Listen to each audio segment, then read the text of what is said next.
Guys welcome to my new blog. तर guys आता सकाळचे 8 वाजले. माझी स्कूल बस यायचा टाइम होऊन गेलेला आहे आणि मी आज फर्स्ट टाइम स्कूलमध्ये मोबाईल घेऊन जाणार आहे. तर आज स्कूलमध्ये बी ब्लॉगिंग करणार आहे मी. तर आपण ट्राय करून बघू, पण जर सापडलो तर मग मी गेलो. आज आमच्या स्कूलमध्ये हे काय बोलतात गरबा कॉम्पिटिशन आहे. तर त्याचे नीट तर ब्लॉग नाही करू शकणार कारण की तिकडे आमचे सर्व टीचर्स राहतील. पण मी क्लासरूममध्ये करू शकतो ब्लॉग्स. तर मी क्लासरूममध्ये करणारच आहे. आता चलतो बस स्टॉपवर आणि आता तिकडून स्कूलला जाऊ. मग काहीच मी आता बस स्टॉपवर चाललेलो आहे. आमच्या घराच्या बाजूलाच आहे म्हणून मी पायीच जातो. रोज बस स्टॉपवर पायीच जातो. आता मी मोबाईल स्विच ऑफ करून बॅगेत ठेवून देतो, नाही कोणी शोधून घेईल. कारण की बसमध्ये पण खूप सर टीचर राहतात ना, म्हणून बसमध्ये कोणाला दाखवता येणार नाही. मग आता क्लासमध्ये सर्वजण आणणार आहे. आज माझ्या डायरेक्ट क्लासमध्येच मोबाईल काढतो मी. आता पुरी मजा येते. आम्ही SSTच्या रूममध्ये बसलेलो आहे. SSTचा रूम आहे. इकडे आमच्या संजय सर बसता, कल्पेश आहे, हा यशवर्धन आहे, इकडे श्याम बसलेला आहे आणि हा देवांशी तुम्ही मागच्या ब्लॉगमध्ये बघितलं याला. आता आम्ही क्लासरूममध्ये बसलेलो, आमचा ब्रेक झालेला आहे. आता थोड्या वेळात ना आम्हाला बाहेर पण जायचं आहे. मग थोड्या वेळात आता मोबाईल परत स्विच ऑफ करून ठेवून द्यायला पडेल, नाही तर जर सरांना हो बोललं तर घेऊन जाऊ बाहेर आम्ही मोबाईल. मी आता घरी चाललोय. स्कूल सुटली आहे. मी बसमध्ये ना शूट नाही करू शकलं, ते आमच्या तबिता मॅडमांनी बघून घेतलं होतं. मोबाईल मला खूप बोलले आज. मारलं नाही, फक्त बोललं. तर मी आता घरी चाललोय. रस्त्यात आहे. मी आता घरी येऊन लागलोय.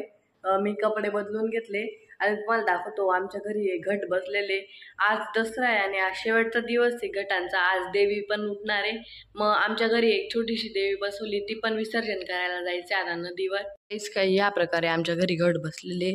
हे तुम्हाला जे रोप दिसत आहेत ना, ते 9 दिवस पहिले आहे गहू टाकले त्याचे बनलेले. आणि हा दिवा आहे ना, तो 9 दिवसपर्यंत विजून जायला पडता. 9 दिवस राहतो कंटिन्यू. आणि हे आमचा देवारा आहे. आज आहे ना, हा दिवा आजपर्यंतच आहे कारण की आज देवी उठणार आहे ना. मग हे सर्व विसर्जन पण करायला पडेल आणि देवी माताला पण आज विसर्जन करायला जायचं आहे आपल्याला. त्या बाहेर निघालो तर एवढा पाऊस येतोय सर्व ठिकाणी. आज थोड्या वेळात मंदिरात पण जायचं आहे. आमच्या इकडे एकविरा मातेचं मंदिर आहे. तिकडं दरवर्षी आहे ना, दसऱ्याच्या वेळेस आहे ना, तिकडे एक त्योहार राहतो. तिकडं यावर्षी पण दरवर्षी लोक जातात. मग मी आता थोडा पाऊस थांबला का जातो. मस्त भारी वाटते आज बाहेर. पाऊस कधी चालू आहे. पाऊस थांबत नाही.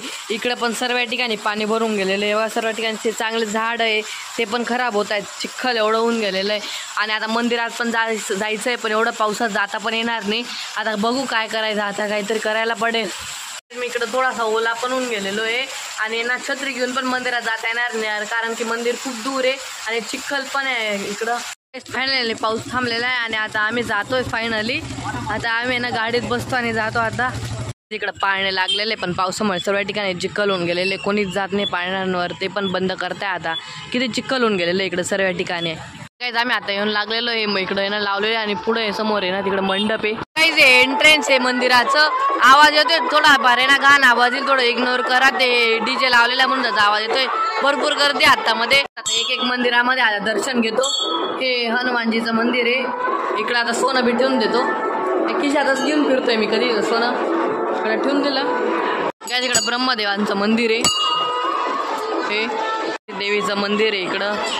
गणपती बाप्पाचं मंदिर आहे इकडं. आता आम्ही इकडून चाललेलो आहे. खूप टाइम होऊन गेलेला आहे आणि घरी पाहुणे पण आलेले म्हणून आता आम्ही चाललोय घरी. तर आता तुम्हाला डायरेक्ट घरी भेटतो मी. आता घरी आलेलो आहे आणि आता हॉटेलमध्ये जेवायला चाललोय दसऱ्याचं. तर माझे काका येत आहे कार घेऊन. मग आम्ही ना थोडं पुढं जातोय. काका येत आहे रस्त्यावरती. मी फायनली इकडे पोचून गेलेलो. आता रोड क्रॉस करतोय. समोर हॉटेल आहे माझ्या. ही हॉटेल आहे साई बालाजी. आता इकडे चाललोय आम्ही. आता आम्ही कसं काय जाऊ, आम्हाला तो विषय पडलाय. सर्व ठिकाणी पाणी भरलेलं आहे इकडे एवढं पाणी भरून गेलेलं आहे. बघा इकडे सर्व पाणी जात आहे आणि हे पाणी सर्व इकडून येतंय. सर्व ते धरणाचं पाणी आहे ना, तिकडून डायरेक्ट सर्व इकडे येतं. यांनी नीट बनवलं पण नाही आहे. हे काय एवढं सर्व ठिकाणी पाणी होऊन गेलेलं. आता आम्हाला जायचा प्रश्न पडलाय. जातोय जेमतेम कसं तरी. बेकार पाणी भरून गेलेलं आहे इकडं. फायनली हॉटेलमध्ये आलो. आता हात धुतो. टेबलच खाली नाही म्हणून आहे ना, आम्ही ना एक जागेवर इकडं मागे ना एक टेबल होता तिकडे बसतोय. आता हात धुवून घेतो. इकडे ताटा लागून गेलेले आहे. आता जे मागवले ते येईल. माझं जेवण झालेलं आहे आणि मी तिकडं नीट शूट नाही करू शकलो कारण मी आता घरी चाललोय. परत या पाण्यात पुसून गेलो. आता अजून वाढून गेलं हे पाणी. बघ किती पाणी आहे इकडे. सर्व ठिकाणी पाणी आहे. पूर्ण पाय डुबून चाललेत आमचे. खुले आम रोडावरती चालतोय. मी आता घरी येऊन लागलोय. खूप पोट भरून गेलं. पोटभर जेवण केलं आणि पण तिकडे एवढं पाणी भरून गेलं होतं म्हणून ना पूर्ण पॅन्ट ओलीवून गेलेली माझी. खालून पूर्ण पॅन्ट ओलीवून गेली आहे आणि मग आता घरी आलोय, येताना आईस्क्रीम खाल्लं. तिकडं लाईट नव्हते म्हणून मी ब्लॉग पण नाही बनवू शकलो नीट.